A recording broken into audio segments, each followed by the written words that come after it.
I'm Facey. I'm the founder of AudioMob, and we specialize in providing non-intrusive audio ads within mobile gaming. First company in the world to do it. And welcome to the talk, how to come up with and validate startup ideas. So just to take you through who I am, I was a former agency strategist at Google, managing up to $100 million in ad spend. I was a science partner at Facebook, and now the founder of AudioMob, and we're also a Google for Startups program where they give us free offices and lots of internal connections. It's been an amazing experience. And the overview, we're going to go through ideation, how to come up with an idea. I know that this is a really hard thing to do. Then what you do when you come up with the idea, how to validate that idea, and then we'll answer some questions afterwards. So to get good at generating ideas, taking the term entrepreneur, reborrowing of a French word, entrepreneur, one who undertakes.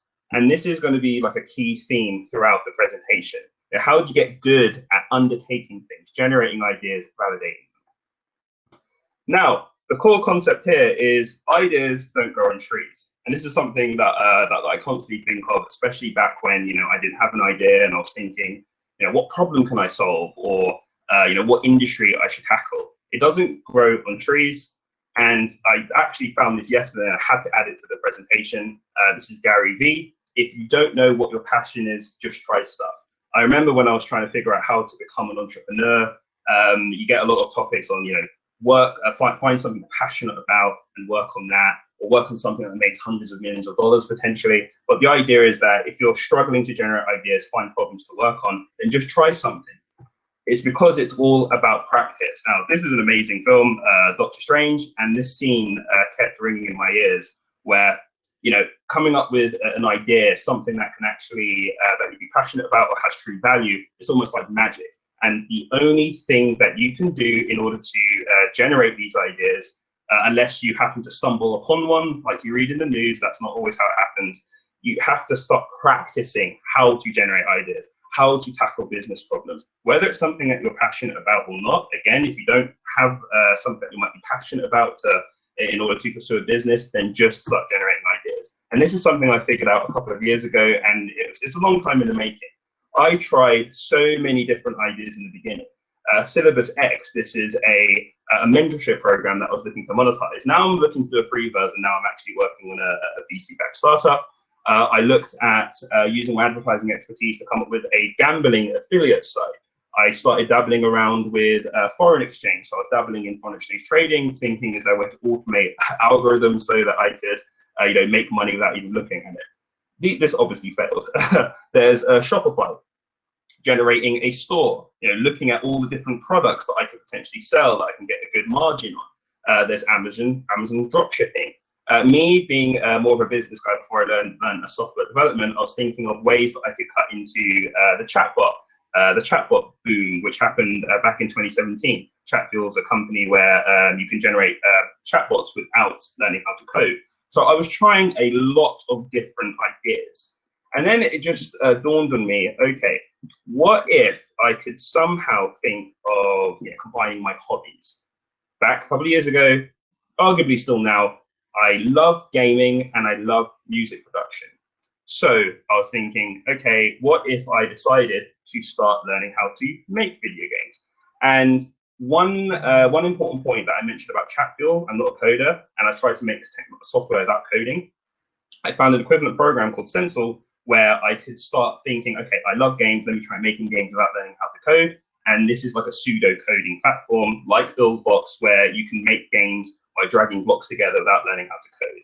And this is when I started finding out my passion. It was figuring out what do I love doing and how can I make something constructive out of that. And I'll give you another example of someone I passed this knowledge on to. My brother absolutely loves creating, he absolutely loves movies. He works in the movie industry on the marketing side of things.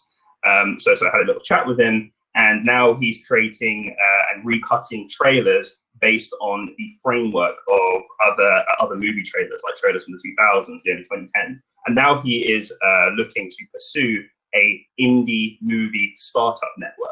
So it's really just finding out how to link maybe your hobby to your actual passion. So I started making games and I combined music. If you see here, there's a little jukebox in the game. So I started figuring out how to stream music into these games. Now, if you haven't put two and two together already, this was the beginning of an idea where I was exploring audio within the mobile gaming space, and it's eventually changed to AudioMob. So there's one thing you're going to take away from this session. It's trying to figure out like what your hobbies are, and maybe you can change that hobby into something you're passionate about in terms of a business idea. And of course, going to hackathons, talking to people. You don't have to code in order to be able to, in order to go to a hackathon. You meet all kinds of engineers, marketers, sales guys. Go to as many hackathons as humanly possible. Now, obviously, I did this in the pre-COVID world, and it's much harder to do this now. But you can absolutely find hackathons and online versions of hackathons. And tell everyone. So a really common problem, I actually had this as well back when I started out, is once you come up with an idea, it could be the inkling of something. It doesn't even have to be a scalable business, just something that you're passionate about working on. Tell people, don't keep this idea close to your chest. Realistically, it takes hundreds of thousands, if not millions of dollars to steal an idea that is actually scalable. And most people do not have the resources or the skill in order to steal your idea. Unless you're in Silicon Valley next to some of the best engineers in the world, I highly recommend you to tell as many people about this idea as possible and not hold it to your chest. Because the amount of people that you're going to meet at all these different hackathons, they are really going to change your perspective as to how you can potentially scale the idea. And at this point in time, this was just a gaming little gaming studio where the game streamed music into the game. Now, this leads me on to another question: what kind of business are you starting? Is it a lifestyle business where you could scale to a couple of $1 million a year, maybe even $10 million a year, or is it a scalable business? So a scalable business being something that could scale to potentially hundreds of millions of dollars a year. Now, based on my experience, I'm going to concentrate more on the scalable businesses. And I guess the best way to tell the difference between the two is a scalable, like VC-backed business. These are usually new innovations that are creating something that didn't exist before. And lifestyle businesses, like a dropshipping company, for instance, these are businesses where you will see revenue quickly, and you're kind of carving out your business segment within an existing market.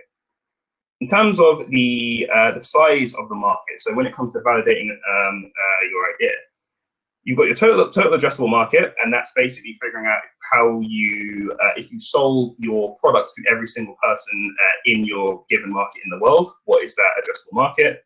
This is the addressable market of AudioMob.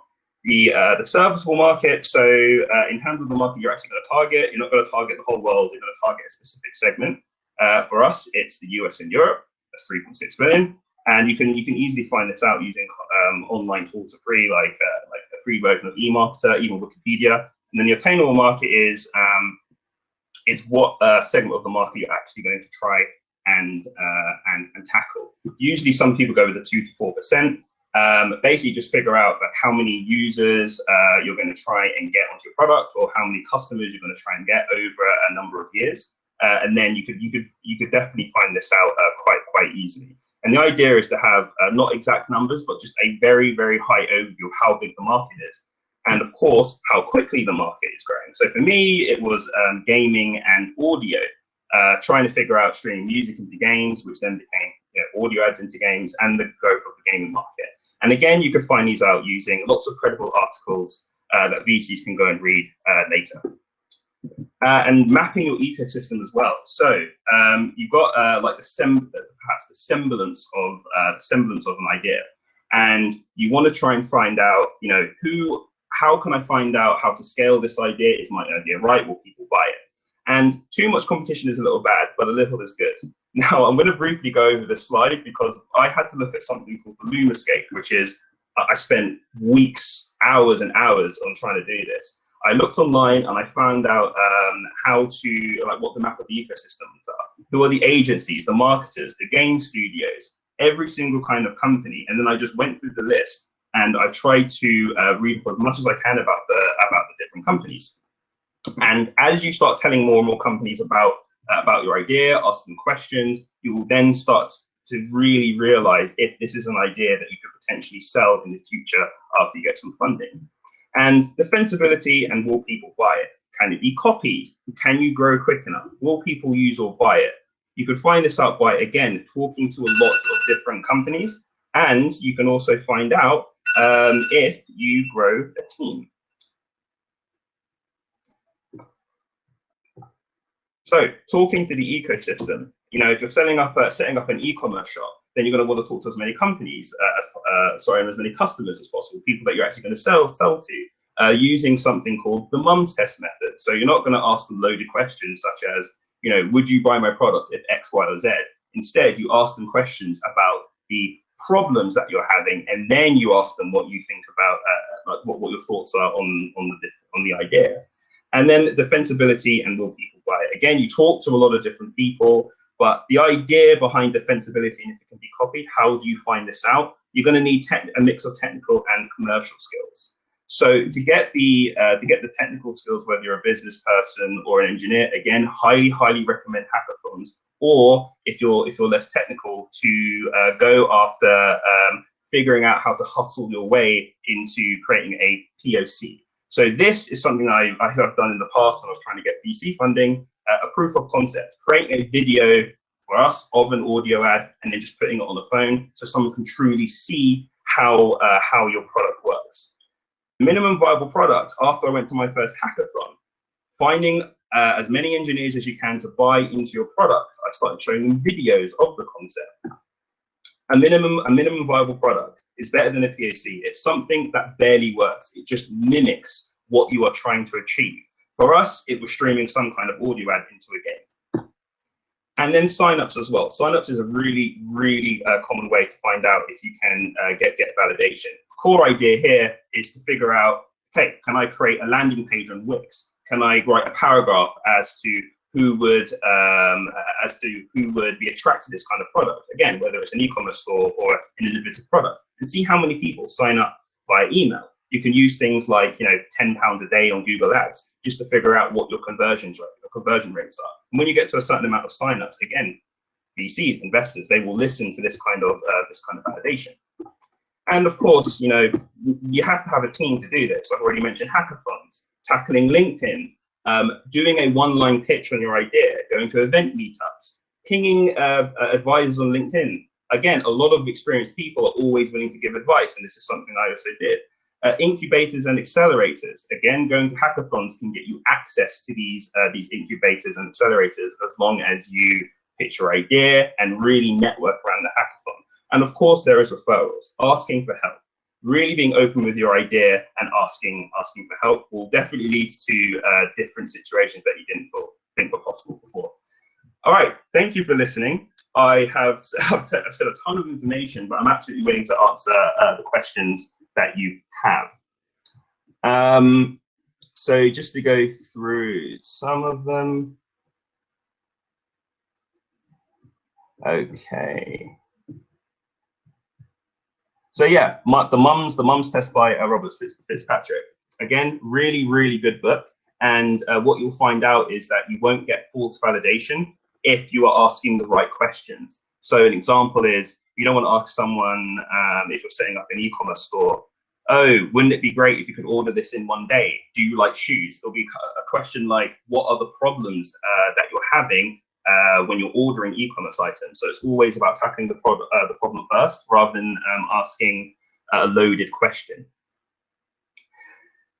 And in terms of if you don't know what your passion is, again, it's a really important point. If you don't know what your passion is, just try everything. It could be even something that you're not really keen on. The worst thing that's going to happen is that you're not going to pursue the idea, but you're going to learn a ton of stuff in the process.